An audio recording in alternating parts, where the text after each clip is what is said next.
You know, we started the celebration with that song, Don't Worry, Be Happy, and we actually have a reason for that. And the reason is thought is causative. And I'm going to be saying this a lot for the rest of the year, just because I heard this and it sunk into my mind that thought is causative. And part of me likes that because I'm an academic kind of guy, and you know, using words like causative, so it's just like, I could use that in a sentence. You know, but there's this thing going on that our thoughts are causative. So it's not what happened out there. It's not what they are doing. It's what I am thinking, which is causing the things to appear in my life. And the tendency of my thinking is what is causing the tendency of the things in my life to appear. So today's talk is made for happiness. And people go, yeah, but? What about?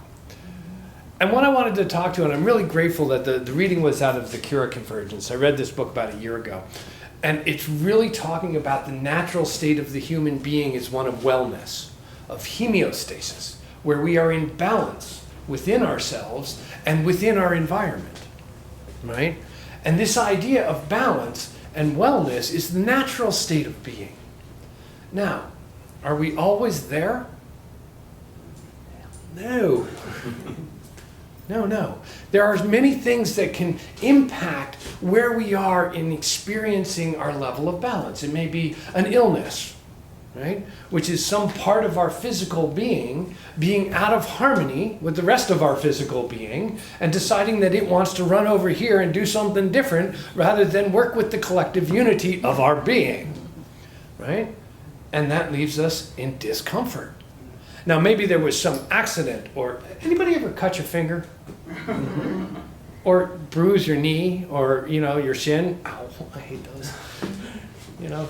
But, okay, have you ever noticed how fast the body returns to a state of wellness and wholeness? You know, we get a little cut on our finger, we wrap a Band-Aid on it, and a week later it's gone.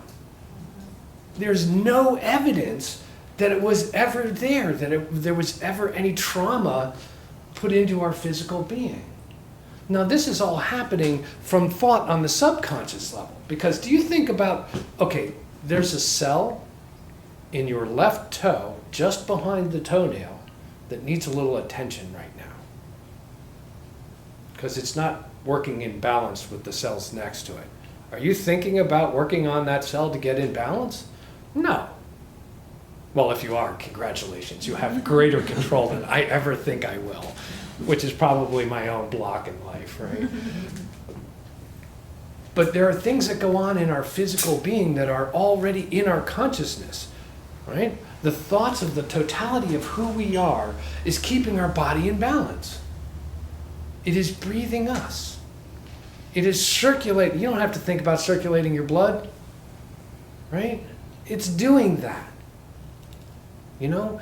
And what happens in this balance, when we are in a balanced state, physically, there's a tendency to feel happy. True?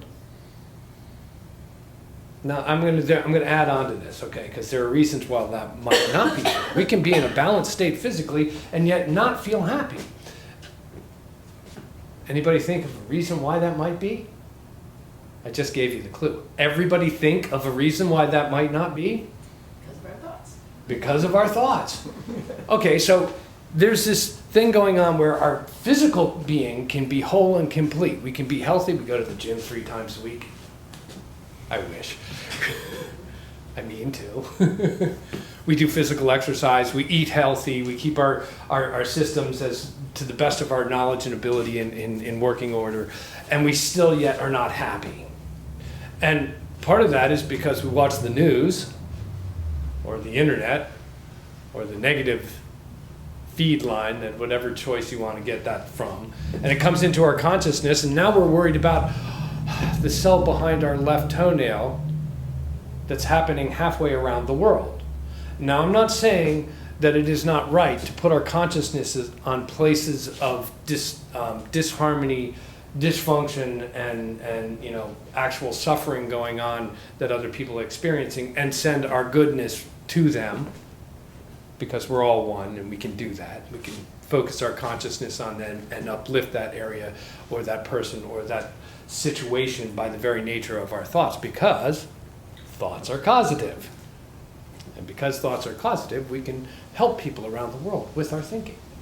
We call that prayer, right?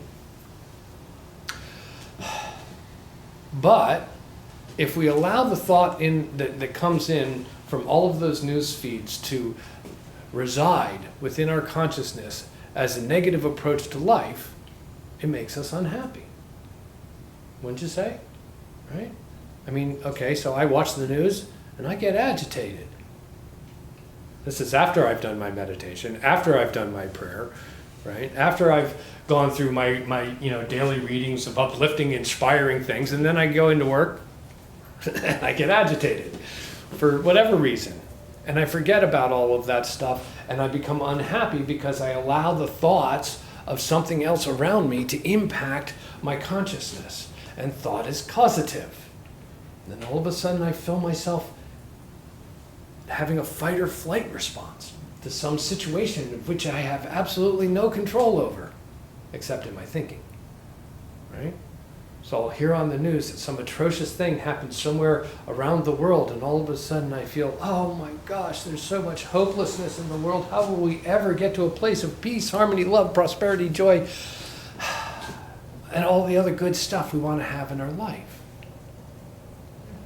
I have to remind myself, thought is causative, and my natural state of being is one of balance and harmony, wellness and happiness. Now, that's not to say that I don't use my thinking to also say that, you know what? Their natural state of being is one of health, balance, harmony, and happiness. Because thoughts are causative. And that helps rebalance things on the whole. So, what we teach in New Thought, because thoughts are causative, we have the ability, and in fact the responsibility, to choose the thoughts that we are having. Now that's not always going to happen, right? How many thoughts have you had since we sat down here today? Lunch. And where to do brunch? I know, the difficulties abound. We have a lot of thoughts. However, we also have the ability to choose whether or not to deeply accept a thought and believe it, to establish it in our subconsciousness by applying all of our emotional and feeling power behind it, and to believe it as true. Elephants fly. Anybody believe that? Yeah, Dumbo did. Dumbo did. I mean, there are things that are harder to believe than others, We are at peace in this room. That's not so hard to believe. We are gathered together to recognize the spiritual nature of each one of us, to uplift each other by the very presence of our being in a field of unconditional accepting love. That's what we're doing here today. And that uplifts all of us, and it also uplifts the world, because thoughts are causative. I'm hoping that if you are not having a happy experience, please see me after the celebration and let me know exactly why, because I'd like to correct that along the way. How many ministers ask you that one, huh? On the whole, where we are in our life is an outpicturing of what we have thought in our life to date. Now, I don't cast blame or aspersions upon anybody about where they are, physically, mentally, emotionally, financially, whatever. We've taken a lot of ideas from all over the place, and they get established in our subconsciousness, and they become the thinking in the same way that the thinking that is running your blood and your circular systems is going on. That's working in your subconscious mind because you believe them to be true. The wonderful thing about New Thought and the wonderful thing about this teaching is that you can take that thoughts and beliefs that you have ingrained in yourself and begin a pattern of changing those thoughts into a new, more positive experience of life. From what seems to be the very large thing of physical health challenges or the state of the world at large to the simple small things of, I need a parking space. We teach this in our Beyond Limits class. When you start to pray, okay, so that, sometimes it's difficult to start a prayer by saying, I want world peace now. Why isn't it happening? Well, 7 billion people. Got to get at least half of them working on that prayer, But it's a lot easier to believe that if I set my consciousness on, I have perfect parking spaces show up for me at exactly the right time, and then you start to become aware that those perfect parking spaces are showing up all the time. You start thinking, maybe there's something to this thought is causative idea, right? And so now you have a little bit of evidence that goes with, and it's anecdotal, I'll be honest with you. Nobody's ever done a study on people praying for parking spaces yet. We're working on that. But anecdotally, you have some proof that your thoughts were in alignment and the parking place showed up. So then I invite you to go and start praying for green lights. Like if you have a commute that has a lot of stop and go on it, start praying for green lights. And then they'll start showing up in your life and you go, wow, this stuff works. And maybe we open our thoughts up to a little bit of, maybe I can be happy in this life. Maybe I'm going to pray to be happy in this life. Maybe I'm going to choose to affirm that I already am happy in this life. And see what happens, right? So as we can move from this cloud of negative thinking that we get bombarded with, every day, if you want to go find negative things to think about, all you got to do is turn on the internet. You can find it. I'm not inviting you to do that.